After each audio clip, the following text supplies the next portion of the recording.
Morning guys and welcome to another video. Now today we're doing something that's really been needed doing since I've had the car, and more so now since they're starting to actually not work properly, which is fully rebuild and refurbish all of the calipers on the car, which is what we're going to be doing. The rears stick where it's not been driven for a while and I release it and it's like boom boom as you move off.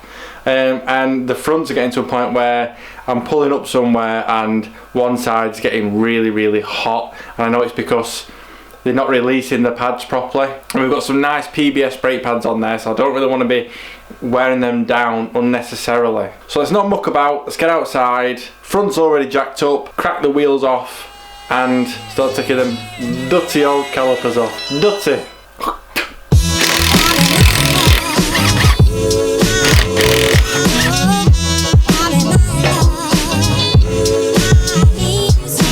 The wheels are off now, we can get to the caliper. So what I'm going to do before I do anything else is I've got some penetrant spray that I'm just going to pop on all of the nuts or bolts just a little bit so that it can penetrate them slightly just before we're going to start trying to crack all these nuts off, because more than likely we're going to be a bit stubborn. So there we go. And whilst that's doing that, I'm just going to take advantage of the fact that it's fixed in place at the minute. I don't have to hold it, and use a wire brush and just get all of the like really bad surface corrosion off it whilst I can. This brush has got like dirty rust in it, so it's making it look worse, but it's taking all the surface stuff off, I promise. Now, the first thing I'm going to do is try and get the fluid out of the way. This is something I've not done before. I know that I need to disconnect it here from the caliper. You can get hose clamps, but it's not something that I really want to do, especially with the fact that these will probably be off overnight. So I'm going to undo this bolt here. Fluid is probably going to come out everywhere. I've got a bottle to try and catch it instead of going all over the floor, but we do have replacement fluid. That's the main thing. So I'll get a socket on this and see where we go from there. Right, so it's 14 mil. Let's see if we can crack it off now without destroying my elbows. Oh, that did break. I thought I'd rounded it out. It's my usual routine anyway. Oh, I can see the dripping already. Oh, here it comes. I think it's going in. Don't really know. I do know that bit needs to come off, but obviously it's been there for quite a long time, so that weren't too bad to be honest. Hardly anything came out, so that's okay. A little bit of fluid, but it's fine. I just used a little flat blade and pushed it out, and that's now out. So that's absolutely fine. Brilliant. So we've disconnected it from the brake lines now, which is the main thing. I'll raise that out of the way. Right, so now you've got your two slider pin bolts, which is one there and one underneath. They are 12 mil, so it's 2 mil smaller than the one for the brake line. Crack them off, and then we've got two other bolts which are for the carrier behind. There we go, so that's them. That bolt, that's that one, that's it. Oh, a bit more fluid came out of there, didn't think about that. So you want to remove your calipers as well and keep those safe, because you're going to be putting those back in unless you've got some fresh calipers to go in. Like I said, I've got these nice PBS ones, so I don't want to waste these. It's a good job we're stopping the calipers from seizing closed. So I'm having trouble getting this back pad off, but I'm not going to worry, because what I'm going to do is I'm just going to take the carrier off with the pad in it, and then we can get to it easier to remove that pad. So you've got the two bolts further behind, I can't really show you, that are 16 mil bolts. So these are the big boys, and once we get these off, that should be the full brake assembly pretty much ready to remove. Oh yes, weren't expecting that to come off. There we go, that's that out and removed. We'll come back to that pad. So the whole entire caliper carrier, everything is removed now. I'm going to do the other side as well, get that one off, and then we're going to do the rears as well, because I also have rebuild kit for the rears. Sorry, it's starting to get a little bit windy now, but we're still cracking on. Both sides, yeah, they're off. So what I'm going to do now is I'm going to pop the wheel on. One thing I need to mention is obviously once we take all these off, there are no brakes on the car. So a tip is make sure you're doing it somewhere flat and put the car into gear, because then the gearing is going to stop the car from rolling away. So that's something to keep in mind before you start jacking it up and having no brakes. Another thing to mention, the little loop section of the end of the brake pipe has a washer on either side, so watch out for those coming off because you want to save those if your kit doesn't have a new set of washers to go on there. Right, so the front end's back down on the wheels. I haven't fully tightened, I ain't torque spec'd them or anything, just put them on so that they're tight enough to stay on the car. Back wheels are off, jack stands are on at the rear, and you've got these smaller calipers at the back.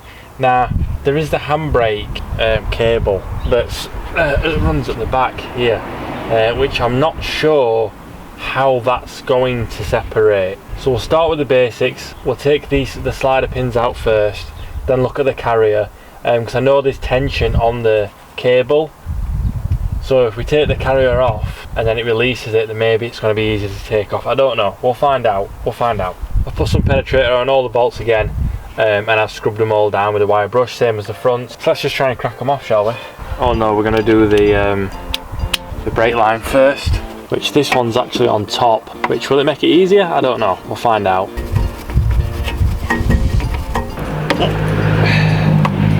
There we go. I have to change my gloves. Don't want to get these 621s one day is do it. Full of fluid. Okay. It's a bit easier with it being on top. One, to get to for leverage, and two, because it doesn't flow out then. Right, so slider pins next. So this time it's spinning the rubber, so I need to clamp that in front. Just got some flat nose pliers to grab the nut in front, but you can get a spanner that's the correct size if you wanted to and do it that way as well. Okay.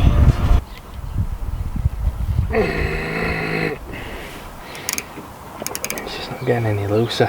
Oh right, so we got it out eventually. So now this section here, wait, let me just move you back so that I can get in a little bit. The caliper itself moves, but it is still attached to this back section where the handbrake is connected to. So can I move this out is the question. I think I'm going to have to take off that back bit where the handbrake cable is attached. So there's two bolts. There's a small one where this actual lever pivots on the handbrake cable is hooked onto. And there's also a small one that small bolt that holds on the actual bracket itself for the whole hinge.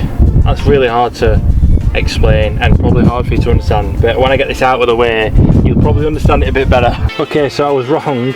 The whole caliper section does come off and out of the way with the handbrake mechanism still attached.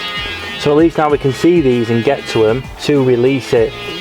So like I said, you've got the pivot section where the handbrake cable pulls when you engage the handbrake, but it's spring loaded, and then I think this one's like a little, that's going to be like an Allen key head that connects it onto there as well. Right, I think I've cracked it. So I can use my impact gun on this nut here, which I've already, loosening it would be a better idea. Yeah, so that nut comes off, brilliant. Now that is actually a torque bit, so I've got the correct, I don't know what size it is, but I've got the correct torque bit there. I don't know, either this is going to be a brilliant idea or it is going to stop everything. So that's a coupler that turns it into a socket, and you've got a socket that goes from the smallest size up another size up another size, so that then it'll fit on the gun. Oh dear, if this all ends up in a mangled mess then I'm buggered, so we'll see. If you can get to these whilst they're on, still on the carrier, more power to you, because you're going to get more leverage. But I've come off, I've already gone too far from that, so please don't round out.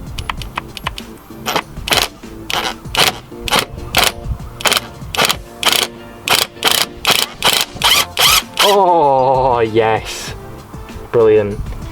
So even though the handbrake cable is off this part here is still spring loaded. So to me, I think I'm going to put that nut back on there, and it's all like rubber sealed in there, so I don't want to try and take this off in case there's some kind of mechanism inside where I'll struggle to put it all back together. That's what I'm trying to say. So I'll put that nut back on, and this is as far as I'm going to strip it unless I need to take it off to get this piston out, but we'll find out. Another way of releasing it off the handbrake though, what you can do is push that back the spring-loaded bit that I'm talking about and unhook it from it, and then there's like a little metal plate just here where my thumb is that you can slip out, and then this whole cable will just slip straight through, and then this will all come off in one piece if you wanted to do that. But obviously we're stripping this down, so I've left it there. So that's all the calipers off now. The carrier for the rears came off exactly the same as the fronts did, so you've got the 2 bolts behind them as you did. So now the main thing is prep before we do anything. So what I'm going to do is I'm going to try and get as much crap and flaky paint off it as much as possible. Many things you can use to do this, like wire wool you can use, a wool brush like I've been, or a wool, not a wool, like a wire drill bit, that's a good idea on a drill, or good old-fashioned sandpaper, especially to finish it off. So I'm going to try and get all them horrible grainy loose bits off it first and get it prepped ready for when we do go on to paint, so that when I start dismantling them, dirty grotty bits won't be falling inside the calipers. So I can imagine that being tedious to watch. But even the birds are fighting about the fact that it's going to be that horrifically tedious to see. So I'm going to do it and then come back to you when it's time to rebuild them, shall we say.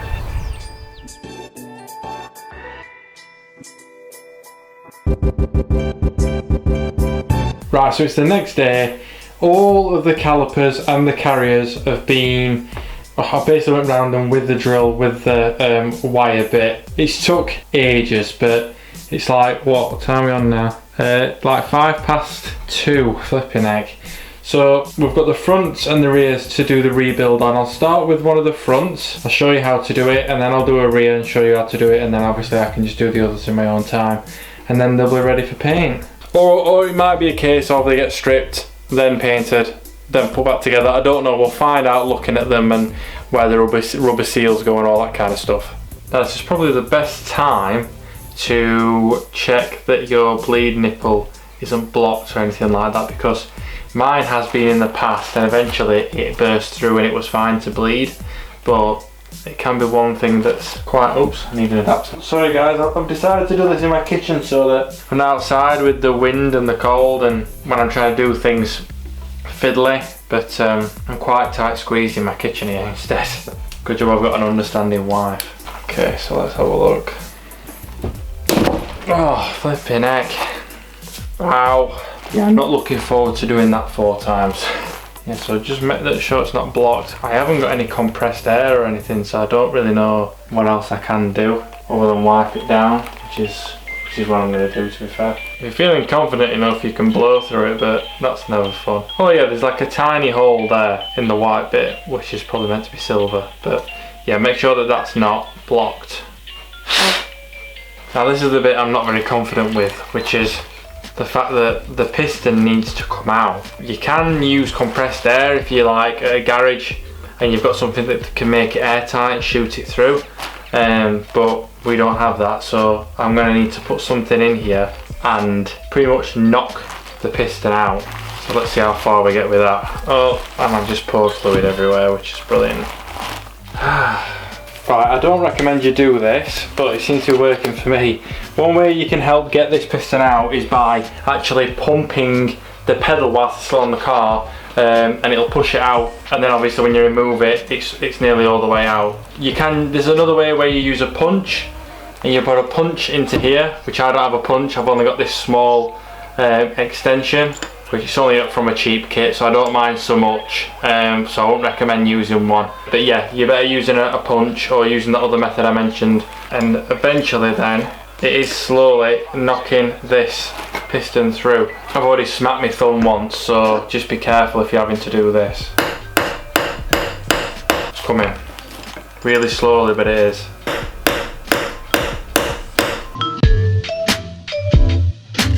Right, so that didn't work. I managed to get a couple of mil out, but I keep hitting it and hitting it, and I just feel like I'm just going to start damaging the piston, so I'm not going to do that yet. What I'm going to do is remove this seal first, get something to lubricate it and let it soak in, and then try and remove it then. Maybe try and punch it or get some grips and pull the piston out. because I ain't got it in a vise and I ain't got a proper hole punch, so it's a bit sketchy doing it. So let's remove this first, because we've got new seals anyway, so we can remove this as it's being replaced. I don't have a replacement piston, so I need to make sure I look after it. God, this seal goes really far in. See, I've already ripped it, but it's okay. Also, you're not meant to use like WD-40 or something of that nature with brake calipers on the inside, because it can deteriorate the rubber. But like I said, we're replacing the rubber and we'll clean this properly before we put any new ones on. Got some GT85, that should do something. I hate when stuff like this happens, because I can imagine it just being so boring for you guys to watch. Probably doing something a lot more exciting. God, it won't even twist. Right, so there's a couple of reasons why what I've just done should really be a last resort. One being my thumb under that glove is swollen and red because I hit my thumb.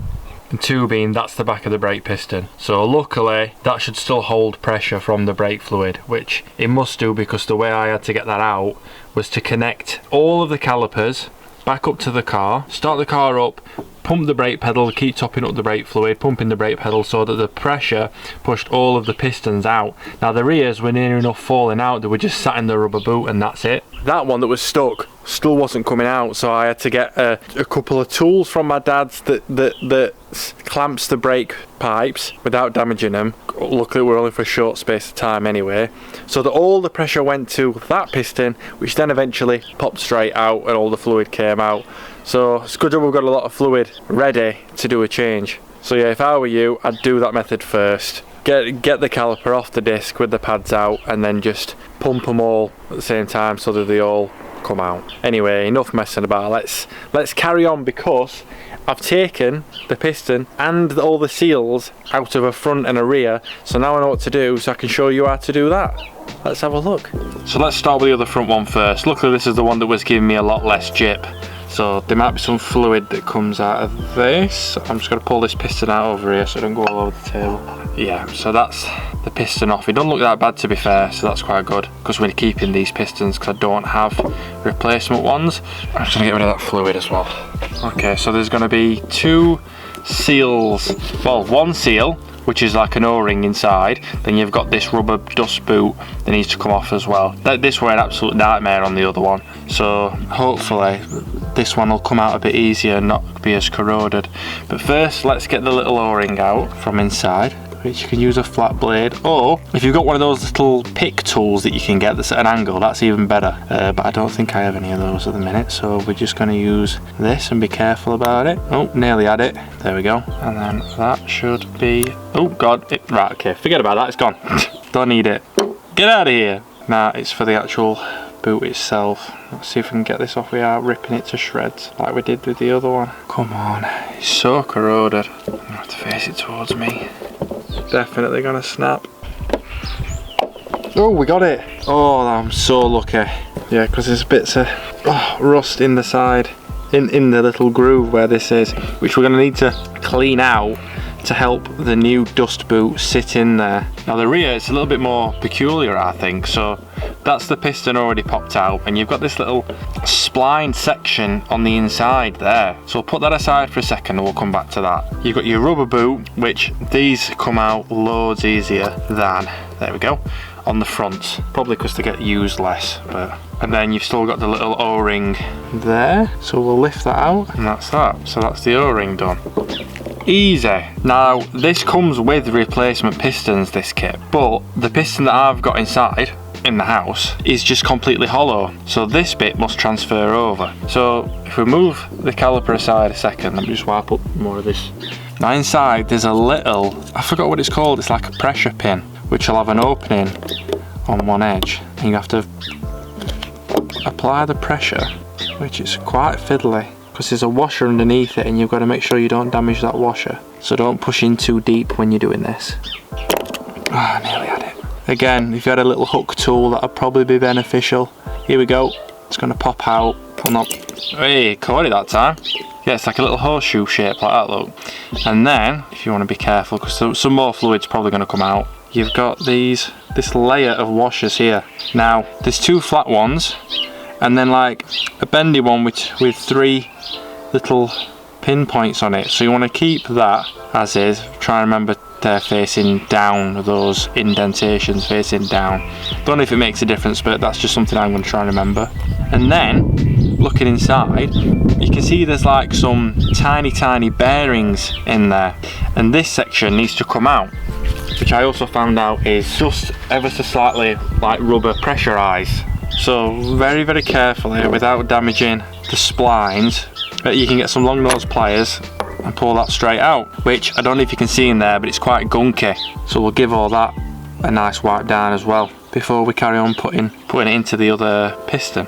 Now there is also a tiny like chamfered ring that's rubber that's there as well, which we do have replacements for that, so I'll be taking that off as well, and we'll be replacing that. Now the carriers are actually quite easy, so we'll do the front first.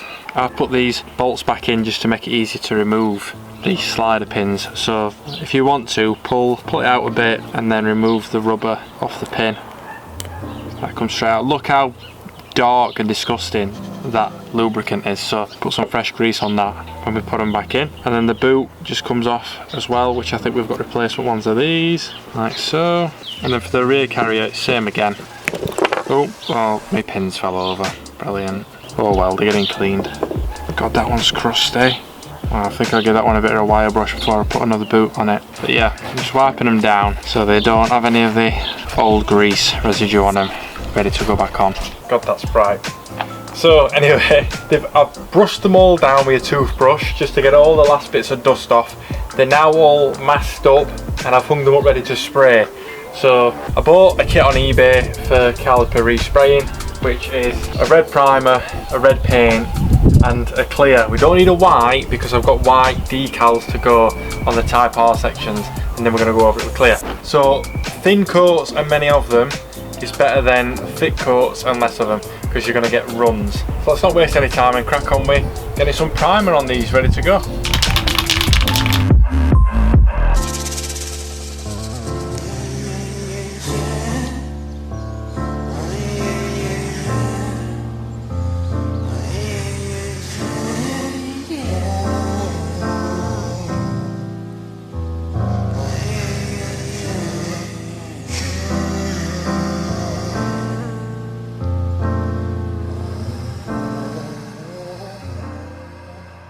So we've done 3 coats of primer, and this is the second coat of red gloss, which I'm going to do a third coat as well. In between coats drying, I'm giving them like, well, I'm doing all of them and then timing like 10-15 minutes from then, and then starting again from the first one. Whilst that's happening, because I haven't got any replacement pistons for the front brakes, that's one that I've been using the drill with the wire brush on, just to get as much rubbish off it as possible. There is a little bit of pitting which I can't really get rid of, so I'm just going to have to either wire wool or sand that a little bit just to get it as best I can. But this is what it's looking like beforehand. So it's worth doing that in between, try and get as much of that roughness off there, ready for when we're putting them back in with the fresh grease.